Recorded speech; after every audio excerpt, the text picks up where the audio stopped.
Some things you don't forget, not because they were meaningful, but because they hurt in just the right place. I was 17 when I first heard it.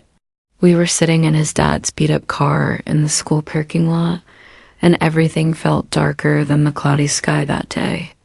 I didn't cry, I didn't yell. I just listened. "You know what your problem is?" he said, turning to me with that smug look like he owned the world.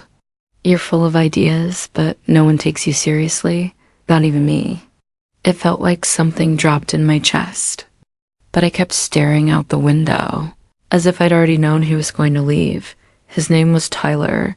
He was good-looking, self-assured, the kind of guy whose charm opened doors, or so he believed. I, on the other hand, lived off deadlines and scribbled notebooks. Always the girl teachers remembered but students overlooked. Shy, strange, too good to be cool. That day, he broke up with me like he was doing me a favor. Said I was too nice, that my idealistic world didn't fit reality. That I should stop dreaming so big because girls like me didn't make it. I didn't respond. Not because I was weak, but because some part of me knew that words wouldn't matter. In the weeks that followed, he showed up in the hallways with another girl. Loud laughs, kisses on the stairwell, as if I'd never existed. And in some way, I accepted that. I did what I always did, retreated, went back to the library, buried myself in books and side projects. I graduated without applause. No party, just the quiet urge to leave that small town because I didn't fit there. Like wearing shoes that were never made for your feet. I moved to Chicago on a partial scholarship. Shared a dorm room with two loud girls who ate ramen at 3 a.m., interned for free by day and freelanced at night. There were nights I cried into my pillow, not out of weakness but from exhaustion. But I kept going. Every no became a paragraph. Every mocking comment turned into a new idea. Slowly, I started to build my version of success, not to prove anything to anyone, but to convince myself that all of it had meaning. 7 years. Later, I was sitting in the lobby of a major consulting firm. I was a senior content manager with a small but loyal team. We were hiring a new analyst, and since the team was still growing, I insisted on reviewing the resumes myself. Then I paused at a familiar name. My heart skipped a beat. I looked again to be sure. Tyler J. Andrews. I stared at the file for a few seconds. There it was, a mediocre academic record, average experience. A slightly exaggerated tone in the descriptions, but nothing unusual. What surprised me most was how little it shook me. I didn't smile. I didn't get angry. I didn't feel avenged. I just took a deep breath. The girl who once heard she'd never make it was now reading the resume of the guy who said it, with the power to decide whether or not to call him in. And at that moment, I realized it was never about him. It was always about me, about what I did with the pain, about what I built when no one was watching but this. This is just the beginning. That night, I got home later than usual. I dropped my bag on the living room floor and just stood there, looking at the ceiling, feeling the echo of memory pulsing in my chest. It wasn't pain. It was ... not recognition, a strange kind of memory. That no longer hurts but still lingers. Tyler's resume was printed, folded in my folder. I could have tossed it out right there. But something made me keep it. Maybe out of respect for my own journey. Maybe out of pride for what I had built or what I had endured in silence. Sat on the couch and mentally replayed the past decade. So much had happened. So many people had entered my life without ever knowing the version that came before. The one who sat alone at lunch, who preferred listening over speaking, who spent years believing she'd never be enough. I remembered my first job after college. A noisy little marketing agency where no one really knew what they were doing, but everyone pretended they did. I was underpaid, overworked, and smiled more than I wanted to, just to blend in. That's where I learned to listen more than I spoke. And that's where I realized that people respect less what you say and more what you quietly deliver. I grew without making noise. Never one for aggressive networking, packed corporate events, or motivational LinkedIn posts. I liked the backstage, the building, the unseen grind. That's how I made it here. The next morning, I got to the office early. I brewed my coffee, sat at my desk, and opened the resume system. Tyler was on the pre-selected list. The algorithm had flagged him as a fit. I could have easily clicked reject, but I didn't. I paused, took a breath, and typed, "Forward to HR schedule video interview." I closed the tab, sipped my coffee, and returned to reviewing a client's new campaign. And for the first time, I realized the past didn't have to be a ghost, just a quiet reminder of how far I'd come. The interview was scheduled for Friday at 10 a.m. I arrived in the meeting room a few minutes early. I hadn't told anyone on the team about my connection to the candidate. It didn't seem necessary. The Tyler from a decade ago was part of a chapter only I remembered, and one he might not even think mattered. The screen lit up. He appeared. Looked a bit nervous, but tried to mask it with practiced smiles and polished words. Light blue shirt, slight stubble, the same eyes full of self-assurance, or maybe cracked confidence. The kind that holds just because of pride. "Good morning, Tyler. How are you?" I said with a soft smile.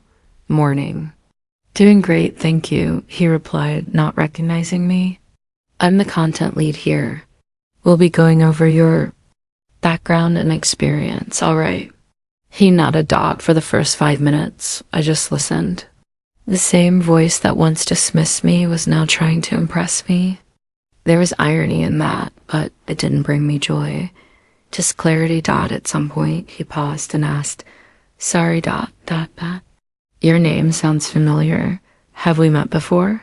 I smiled. "Maybe. We went to the same school. A long time ago." "Really? Which one?" "Jefferson High, class of 2012. He froze for a second.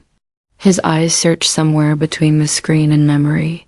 "Oh my God, you're..." "Yes, I am." The silence that followed was uncomfortable for him. I stayed steady. "But let's continue with the interview, shall we?" He tried to recover, stammered a little, then resumed his narrative. I asked technical questions, requested examples, evaluated him like I would anyone else. And though he tried to stay composed, he was visibly shaken. At the end, I thanked him. "Thank you for your time, Tyler. HR will follow up soon." He just nodded. "We're serious now." The call ended. I closed my laptop calmly, took a deep breath, and in that moment, I realized something years of therapy, books, and meditation never fully taught me. Justice isn't always loud. It's quiet, almost invisible. But you know when it arrives. And right then, I was there, in the room, with me. That weekend, I went to visit my mother. She still lives in the same house I grew up in, on a quiet dead-end street where neighbors have known each other for decades, and everything seems frozen in time. It felt like stepping into a portal, straight back to the girl I used to be, who at times still hides somewhere inside me. While she brewed coffee, I sat on the old living room couch, eyes drifting over the framed photos on the shelf. There I was in my school uniform, wearing a shy smile, holding an honor roll certificate no one outside my family ever valued. And beside it, a photo of me with Tyler. I had forgotten that picture even existed. "You remember him?" My mother asked, noticing where my gaze had landed. I nodded slowly. "I do. More than I'd like to." She didn't say anything else. Just brought me my coffee, sat beside me, and stayed in silence. The kind of silence only mothers offer, the one that doesn't need words, just presence. That night, back home, I went to bed early. But sleep didn't come. I kept thinking about how many versions of ourselves we carry, versions that no longer define us but still shape our hesitations, our silence, our body language. For years, I told myself I didn't care about the past, that I was too mature to dwell on people who once diminished me. But now that the past had knocked on my door, or rather, sent a resume, I realized there were unresolved things I'd simply ignored. Not out of strength. At a petite on Monday, Etcher asked if I liked Tyler's performance during the interview.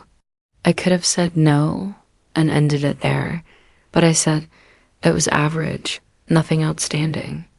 I think we should prioritize other candidates. And it was true.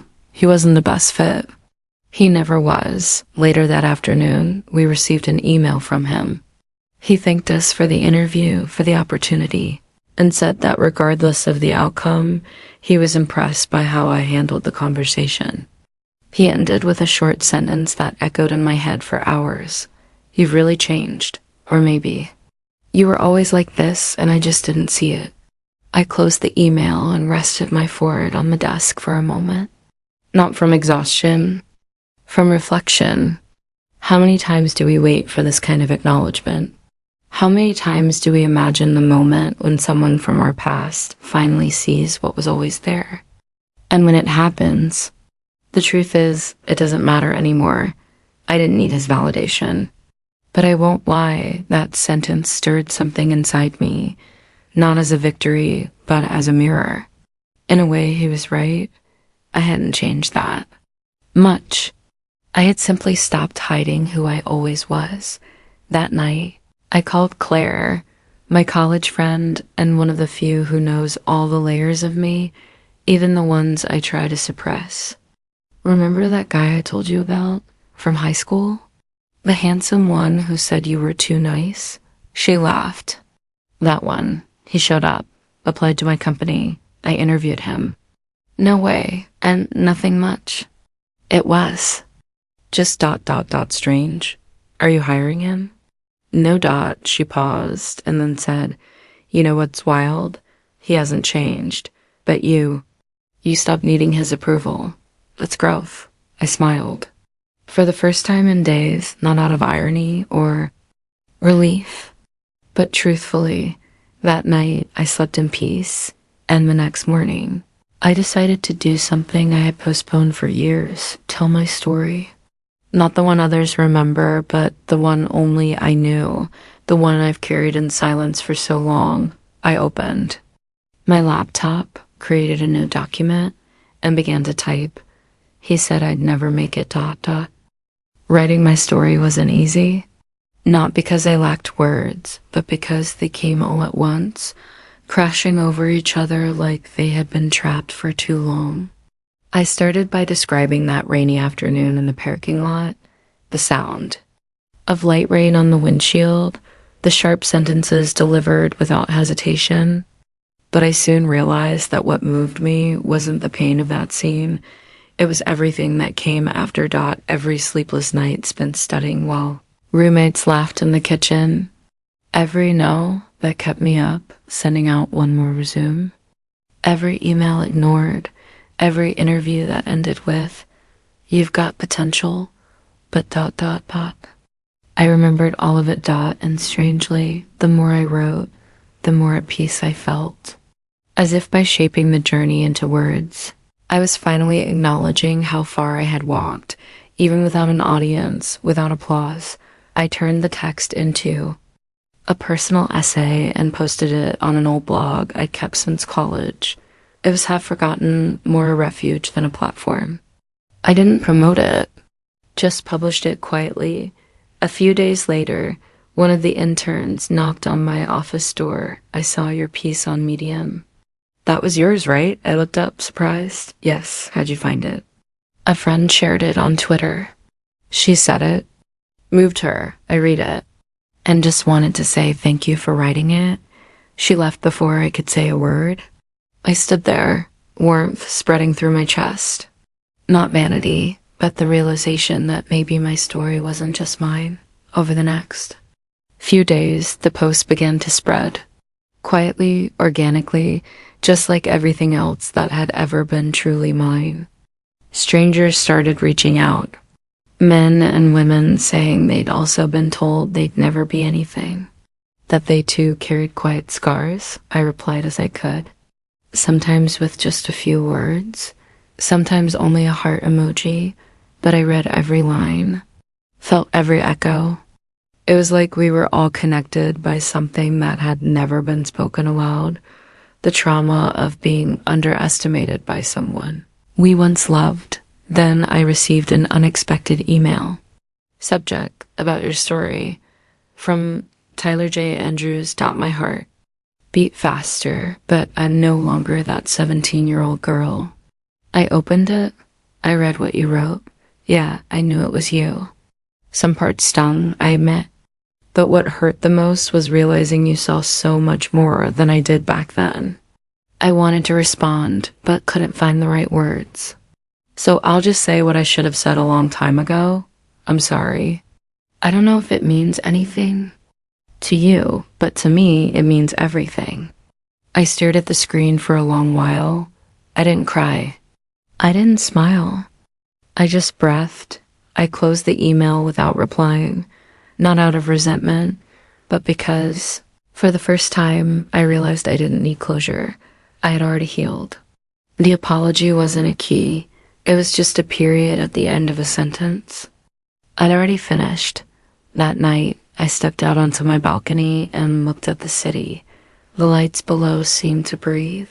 Chicago was loud, intense, chaotic, but there was raw beauty in that. A place where people fall and rise again quietly. Me, and there, on that balcony, I made a decision to turn all of this into more than a confession, into a project. A series of real stories, mine and others, about quiet rebirths. About people who were once doubted and rebuilt themselves from the inside out, because, in the end, what truly changes the world isn't grand gestures, but stories that quietly reach those who need to hear them. And this was only the first. It was curious how, after that email, something inside me simply settled, not out of resignation, but with a rare kind of peace, the kind that comes when you know, deep in your bones, that you no longer have anything to prove, not to him, not even to yourself. The idea of turning my story into something bigger started quietly. A few people who had read my post began sending messages, sharing their own experiences. Similar stories, some even harsher, all with one common thread. They had been doubted, dismissed, ignored, and still kept going. I created a separate email account just to receive these stories. At first, I thought only a handful of people would write. But within 2 weeks, there were over 150 stories waiting to be read. Some short, some long, some signed, others anonymous. I read every single one, carefully, respectfully, with the kind of attention I always wished someone had given me. I built a simple website and named the project The Voice That Remains, because that was what guided me, giving space to what stays, even when everything else tries to silence it. I asked a designer friend to help with the visual identity. She created a clean, elegant layout in earthy tones and deep blue. It reflected exactly what I wanted, calm strength. Each story was posted with a short intro written by me, explaining the context. I never embellished or dramatized, just presented it with the care of someone who knows the weight behind every sentence. Soon, the project began gaining attention. First, a feminist blog featured one of the stories. Then, a career-oriented magazine reached out for an interview. Eventually, a podcast invitation came. I spoke with a steady voice and an open heart. I said it wasn't about revenge or overcoming as a prize. It was about honoring the value that had always been there, even when no one saw it. One morning, my manager called me into her office. I listened to the podcast. You spoke really well. Thank you. I was nervous, but it mattered. I have a proposal. What if we created an internal mentorship program based on your project? We have a lot of new interns who could benefit from someone who's walked their path. I took a deep breath. I accepted. I designed the pilot program with care. One chose to listen before suggesting. And as the meetings went on, I realized those young women were showing me versions of myself I had long forgotten. The unsure student, the lost graduate, the professional trying to seem stronger than she actually felt. One of them, Naomi, left a lasting impression. Shy, brilliant, and incredibly gifted with words. In our first meeting, she could barely make eye contact. By the third week, she sent me this line from a personal piece. They told me I wasn't enough. I believe them. Today, I rewrite the sentence. I saved it on my phone. It became a reminder. The story I nearly buried was now opening doors for other voices. And that was bigger than any kind of payback. That same night, I got another message from Tyler. This time, he wasn't apologizing. He just wrote, "I've been thinking a lot about our old versions. I truly hope you're doing well. And if someday you'd want to talk with no past between us, just the present, I'd be open to it. No agenda, no motives. Just to listen, really listen this time." It took me days to reply, not out of bitterness, but because I wanted to be sure of what I felt. When I finally wrote back, I was honest. "Thanks for your message. I'm doing well. And I hope you are too. I'm not sure we need to talk." Maybe time have already said everything that needed saying. Still, I appreciate you listening, even if it came late.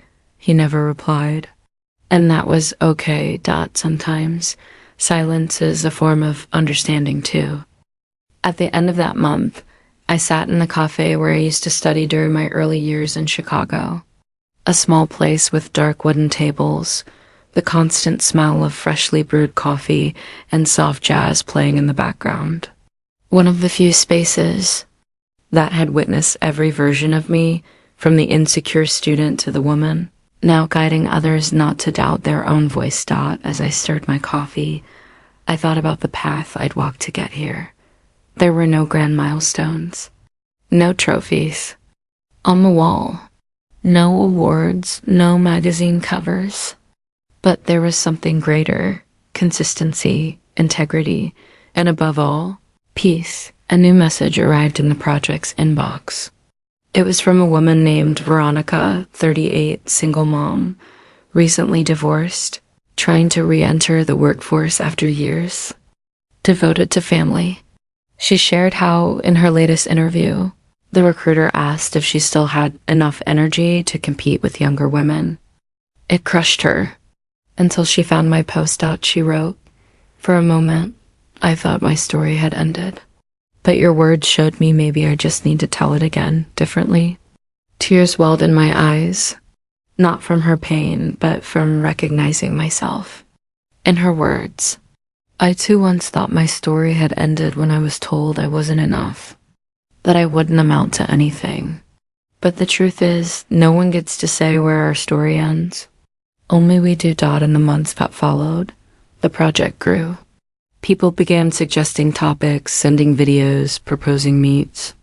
I turned down hollow media offers. I accepted smaller, more authentic partnerships. I chose quiet impact over instant noise. Claire, my friend, became a regular contributor. Naomi became a columnist. The girl who once couldn't meet my gaze now wrote pieces that made other women cry and smile. And me? I kept walking, working, listening, writing. Tyler never replied again. I never saw him, never looked him up.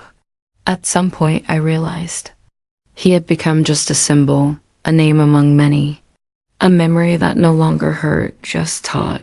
He wasn't the villain, just someone unable to see who I was back then. And that's okay, because now I see the strength I carried while trembling. Inside, I see the courage it took to keep going without applause. I see the greatness in choosing to grow instead of retaliate, And above all, I see that every rejection, every closed door, every silence brought me here. The story that once brought me shame is now a tool, and the girl who was once doubted, she never needed their belief. She just needed time to bloom at her own pace and her own timing. And in a space where voices that remain are finally heard,